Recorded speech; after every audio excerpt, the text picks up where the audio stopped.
برطانوی مسلح افراد کے سربراہ فیلڈ مارشل برنارڈ منٹگمری نے ریٹائرمنٹ کے بعد برطانوی وزیر اعظم سے ملاقات میں درخواست کی۔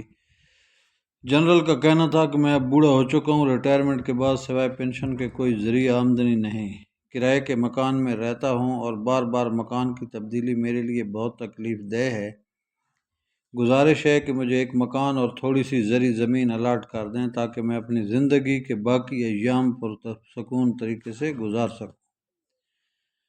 وزیر اعظم نے تحمل سے ساری بات سنی، پھر جواب دیا، مسٹر منٹگمری، یقیناً آپ ہمارے قومی ہیرو ہیں۔ عالمی جنگ میں آپ نے تاج برطانیہ کے لیے شاندار خدمات دی ہیں جس کی ساری قوم معترف ہے، لیکن جنرل صاحب، آپ کو اس قومی خدمت ہر ماہ معقول معاوضہ دیا جاتا رہا، کبھی ایسا نہیں ہوا کہ حکومت نے کسی مہینے آپ کو تنخواہ ادا نہ کی ہو، پھر کبھی آپ کی تنخواہ لیٹ ہوگی۔ اب جب کہ آپ ریٹائر ہیں، ریاست کے لیے کوئی خدمت سر انجام نہیں دے رہے، تو اس کے باوجود برطانوی حکومت اپنے عوام کے ٹیکسوں کی رقم سے آپ کو ہر ماہ معقول پنشن دے رہی ہے۔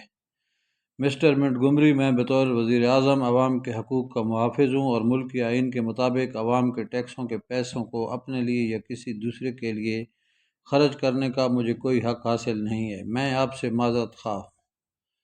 جنرل منٹگمری سابق آرمی چیف تھا، فیلڈ مارشل بھی تھا، برطانوی حکومت کو کئی جنگیں جیت کر دے چکا تھا، اس کے باوجود انکار سن کر اس نے غصہ نہیں کیا۔